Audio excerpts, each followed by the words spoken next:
शैतान से लेकर संत तक का जीवन का सफर दर्शाया गया है। जैसे एक अवगुण दूसरे अवगुण को खींचता है, वैसे ही उनके अवगुण और दूसरे अवगुण को खींचते चले गए।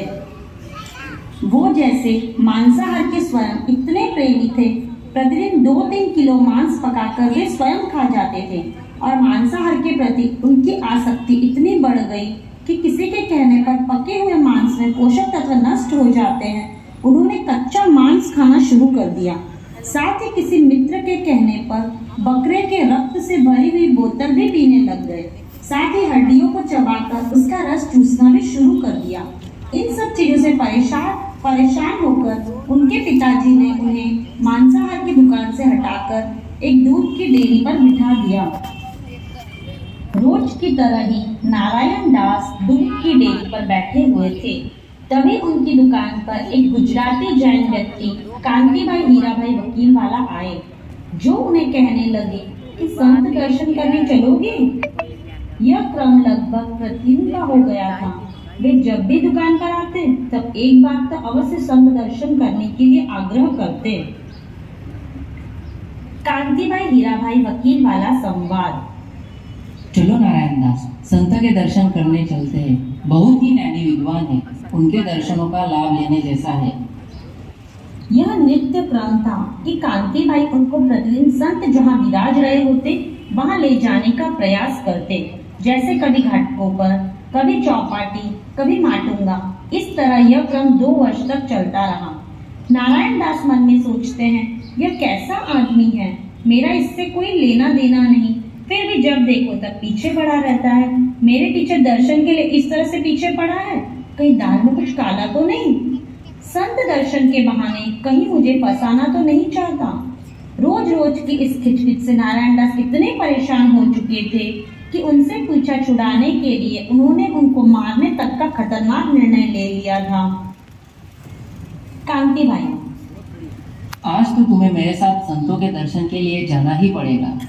आज तो संत बहुत नजदीक बोरी बंदर पधारे हुए हैं। यह सुनते ही नारायण दास का मन हर्षित हो गया कि आज तो इसका काम निपटा ही दूंगा। न रहेगा बांस, ना बजेगी बांसुरी। नारायण दास, हाँ, आज दर्शन के लिए जरूर चलूंगा। आज रात को 8 बजे चलते हैं। कांतिभाई, चलो चलो, 8 बज गए, संत दर्शन के लिए चलते हैं। नारायण दास तैयार होकर बैठे थे।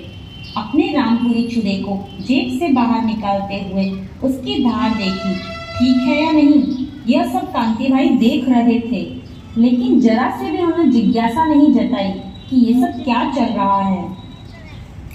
नारायण दास, चलो, मैं तैयार हूँ। मन में विचार करते हुए नारायण दास सोचते हैं, तुम्हारी मृत्यु तो आज मेरे हाथों ही होने वाली है। दोनों बोरी बंदर उपाश्रय तक पहुंच जाते हैं। कांतिभाई, सामने जो भवन है, यहाँ जो संत है, उनके दर्शन के लिए मैं तुम्हें 2 वर्षों तक आग्रह कर रहा था। भवन में पहुंचते समय नारायण दास के मन में कांतिभाई को जान से मार देने के विचार चल ही रहे थे कि जैसे ही उन्होंने संत को देखा, मंद प्रकाश में संत का चेहरा दिखा। मुंह पर कुछ बंधा हुआ था, इसलिए सिर्फ दिव्य ललाट व तेजस्वी नयन दिखे और मेरे सदा उठे हुए हाथ संत को देखते ही नीचे झुक गए और मेरा मस्तक जो अकड़ कर रहता था वह नीचे हो गया। अब आगे संत और नारायण दास का संवाद। संत पूछते हैं, क्या नाम है? नारायण। नारायण, अच्छा, किस जाति के हो? सिंधी हूँ, पाकिस्तान से आया हूँ। भोजन में क्या लेते हो? सब कुछ खाता पीता हूँ। अब आगे संत। नारायण तो भगवान का नाम है, भगवान ऐसे भोजन कभी नहीं करते। पेट जानवर दफनाने का कब्रिस्तान थोड़ी ही है जो तुम्हें ऐसे भोजन करते हो। मनुष्य के लिए तो दूध, दही, फल, अनाज, वनस्पति आदि खाद्य सामग्री है। तुम ऐसे राक्षसी भोजन क्यों करते हो भाई? संत का एक एक शब्द नारायण दास के हृदय को छेद रहा था। संत के वाणी में अपार स्नेह था, अनुकंपा थी, फिर भी नारायण दास को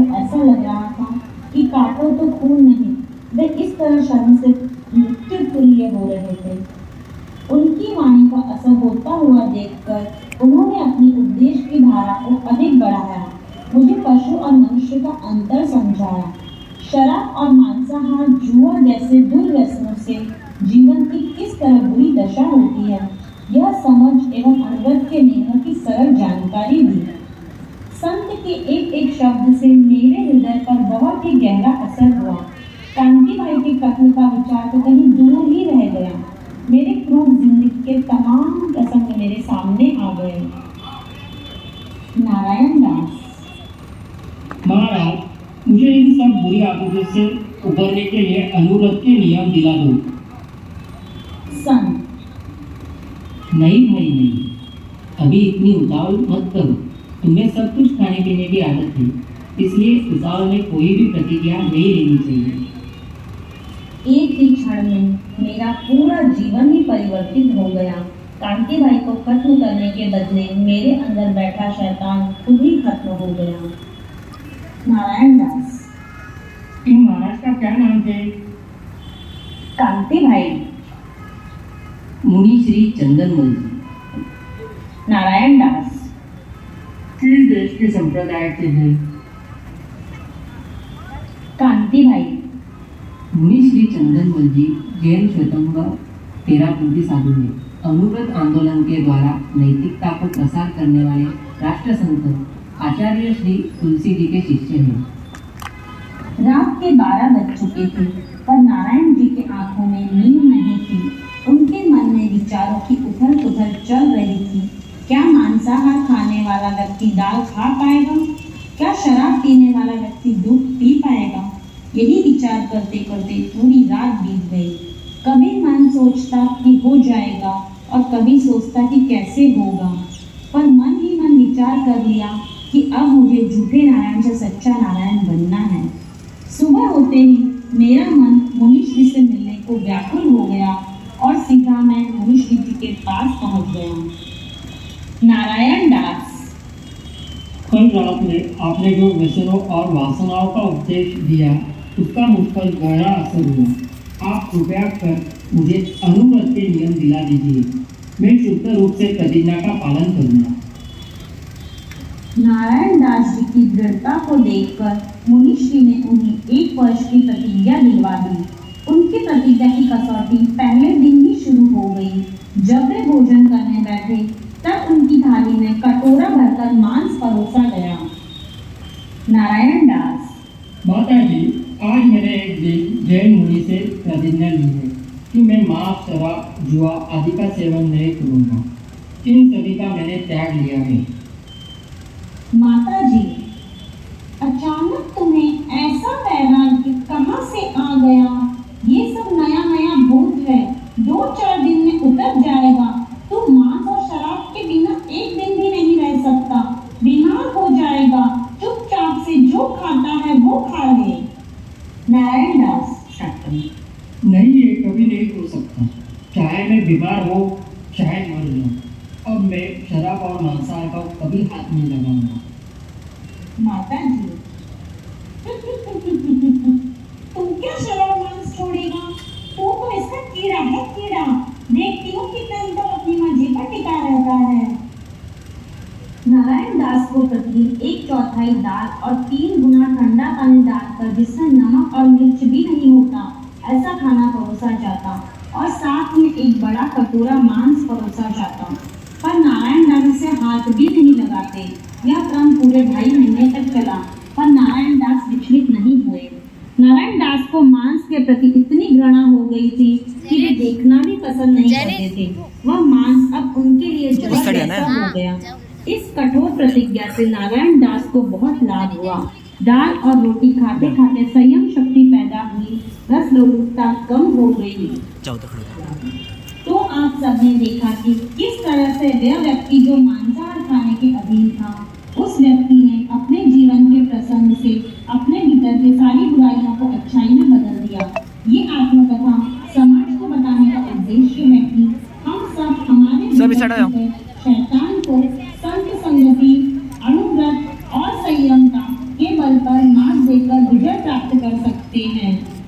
अनुव्रतों का यह संदेश व्यसन मुक्त हो सारा देश।